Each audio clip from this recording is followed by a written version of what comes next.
Welcome to our show, Going Meatless with Christy Middleton, Vegan, Transforming the Way You Eat and Live, Part 1 of 4.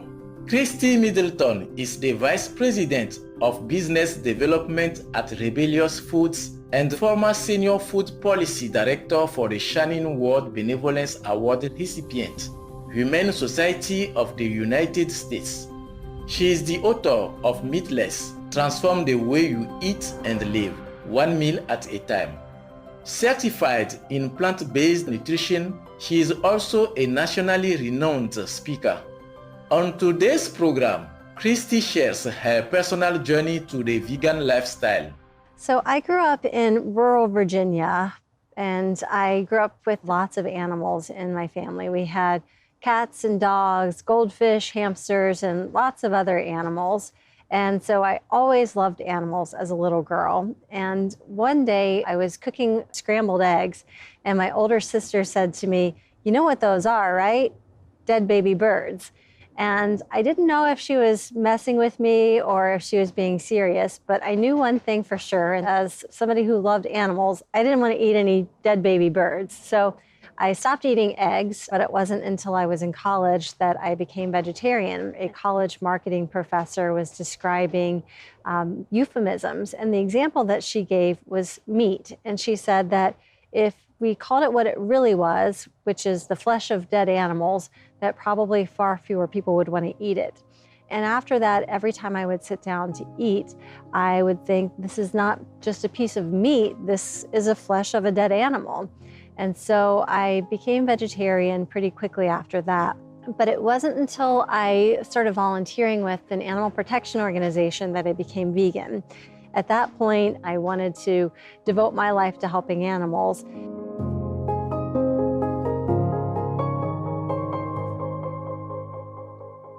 When Christy stopped eating eggs as a young girl, she could never have imagined the horrific torture inflicted on all factory farmed animals. After starting to do some research into factory farming, that's when I learned that despite what I thought when I was a little girl, the real problem with eggs was that we factory farm hundreds of millions of animals, confining egg-laying hens in what are called battery cages. These are cages where there are 6 to 8 birds confined in a space that's about the size of a standard desk drawer, where they can't do any of their natural behaviors. They can't forage for food. They can't take dust baths. They can't smell fresh air. And after they're no longer producing eggs, they're eventually sent off to slaughter. I didn't know that to produce pork that we can find mother pigs in what are called gestation crates. These are crates that are roughly the size of their own bodies, and they're kept there for their entire pregnancies, where they can only take a step forward or backward. They can't even turn around for the duration of their existence. These are highly intelligent, highly sensitive animals who can learn their names, who can come when they're called, but we can find them to the point of virtual immobilization for their entire lives. When I learned these things, I decided to become vegan and reaffirmed my desire to spend my life working to help animals.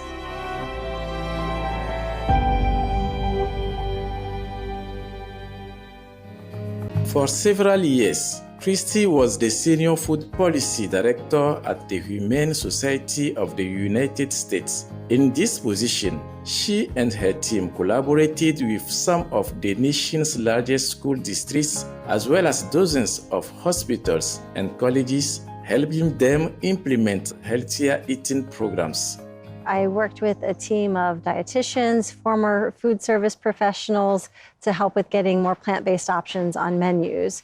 There we worked with institutions like colleges and universities, hospitals, the military, essentially anyone that served a lot of food, to help them identify opportunities to add more plant-based options to their menus. There we saw a lot of people who were seeing the increased demand for plant-based options.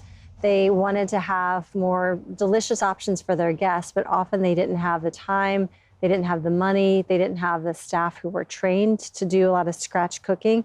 And sometimes they didn't have enough equipment to do a lot of scratch cooking. And so we would hear from people routinely that they wanted options that were really easy, that were proximity to the things that were more popular on their menus that were meat-based, like chicken nuggets, chicken sandwiches, chicken tenders. And so I talked to a lot of prospective entrepreneurs over the years and encouraged people to start a company that was making plant-based chicken that was just as affordable, that was just as delicious, and that was distributed through the same kind of channels through which these kinds of institutions were getting their food. While working at the Humane Society, an entirely different opportunity to save the lives of animals crossed Christie's path. She was asked to join Rebellious Foods, a company producing delicious vegan chicken tenders, patties, and nuggets. One of the people who I spoke with was Christy Legali, who is the CEO and founder of Rebellious Foods. At the time, she had just started the company, and she asked me to join the team after she felt like they had a product that we could get out to the world. So while I loved working with the Humane Society of the United States, and I sincerely appreciate the work that they do and continue to work with them, I decided that it made sense for me to move to another position where I could make a difference in the world by helping bring these products to those same institutions that had been looking for an easy solution to get their guests more plant-based options.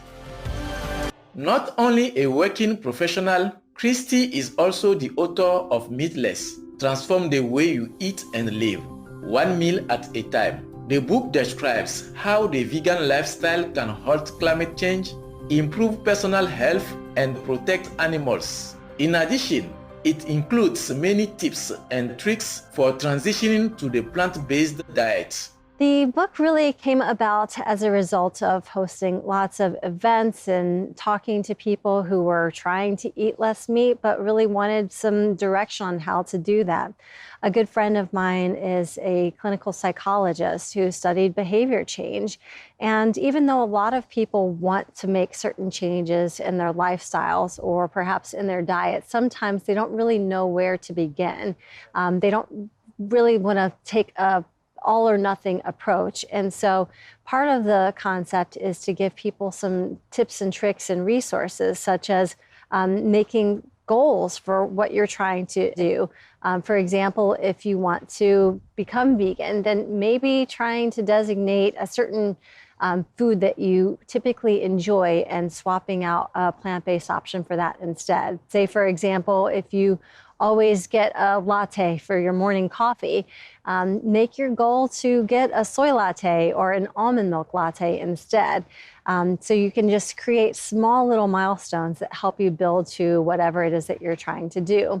Another thing is to actually articulate your goals. We're 42% more likely to meet our goals if we share that with somebody, whether it's a friend or family, or we even write it down, then we'll be more likely to actually stick with it. So if your goal is to become vegan, then write it down or share it with a friend or family member. And lastly, it's to try to get the support of others. We really are influenced by our community, so we're more likely to be successful if we get our friends and family to join us along on the journey. So my recommendation is, if you're trying to go plant-based or eat less meat, to get a friend or family member to join you on the journey. One of the ways to transition to veganism is to go meat-free one day a week. Although it sounds insignificant, Christy pointed out that even this step will have an enormous impact. We can make a tremendous impact on the world by going meat-free even just one day a week. It would have the environmental savings of taking 500,000 cars off the road if everyone in the US went meat-free just one day a week. And we're talking about 1/7 of our meals. If we ate meat-free just one day a week, we would spare 1.4 billion animals from factory farms. And that's a tremendous amount of suffering that we'd be able to reduce.